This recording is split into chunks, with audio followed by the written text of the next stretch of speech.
Hey guys, welcome to our very special look at some of the new info from the early leak in this month's Game Informer regarding Halo Reach. Mr. Sark and I, being possibly the biggest Halo nerds at the office, decided to divulge some of the info straight to you. You know, so you don't have to risk reading illegal material on the internet. Hit it. First and foremost, the game will not follow the book Fall of Reach. This is a new story from an all-new perspective. In Halo Reach, you'll be taking control of a new character, a Spartan 3. That's right, not only are you not playing as the Master Chief, you aren't even from the same genetically modified gene pool.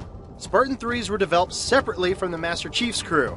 They were cheaper to manufacture and therefore a lot more expendable.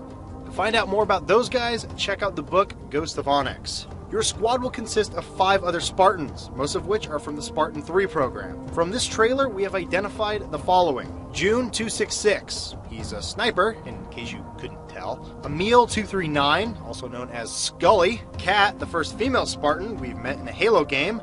The one from Dead or Alive 4 doesn't really count. Here we can see she has a mechanical arm, which actually plays into her backstory. George, the only Spartan 2 of the group who happens to be a heavy weapons guy. Carter, the bald guy who appears to be the leader. And finally, you, Noble 6, the silent playable character similar to that of the Chief, but probably more like the rookie from ODST.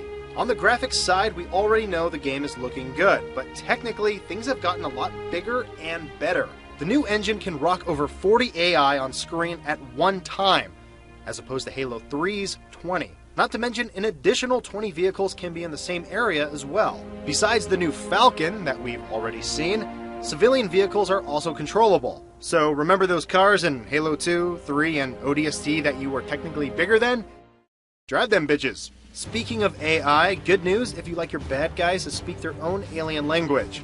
The Covenant will finally be reverting to the Halo 1 days and speak only their native tongue. Another great addition is that of the Jackal Skirmishers. No longer just snipers or defensive shield types, Jackals will now swarm you in packs of 5, adding a whole new dynamic to an otherwise stale bad guy. That's about it for the general stuff. For the rest of the nitty-gritty, I've asked Mr. Sark to come in and give out some of his thoughts.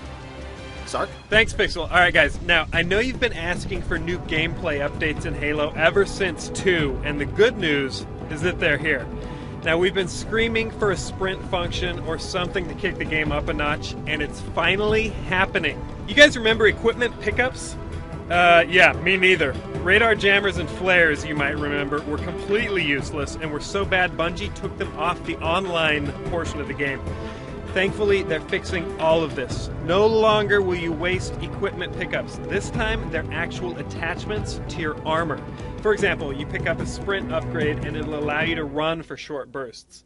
Likewise, if you want to use the cloak ability, you just swap that piece of equipment out and voila.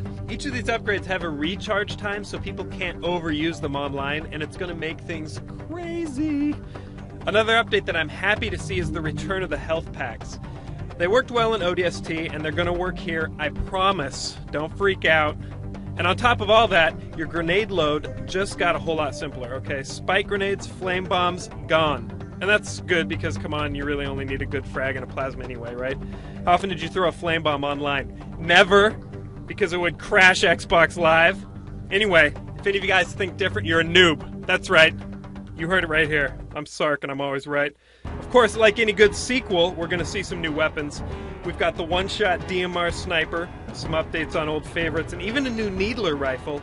That's going to be awesome. The Needler needs to get pimped. But guns blazing isn't your only option. Oh no, Spartan 3's got a fever, and the only cure is more knife. Yeah, that was bad.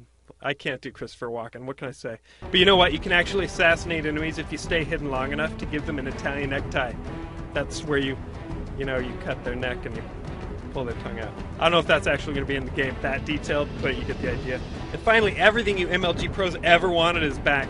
We're talking online, multiplayer, replays, Forge, even co-op for the single-player crowd. I mean, there's no doubt this is going to be a huge way for Bungie to say, hasta luego to the Halo franchise. Well everyone, that's about it for our first look at the latest info on Halo Reach. I want to give a very special thanks to Mr. Sark for coming on, and thank you, the viewer, for watching. Hopefully you old school Inside Halo fans got a kick out of this. Be sure to follow us on Twitter, and we'll see you again next week.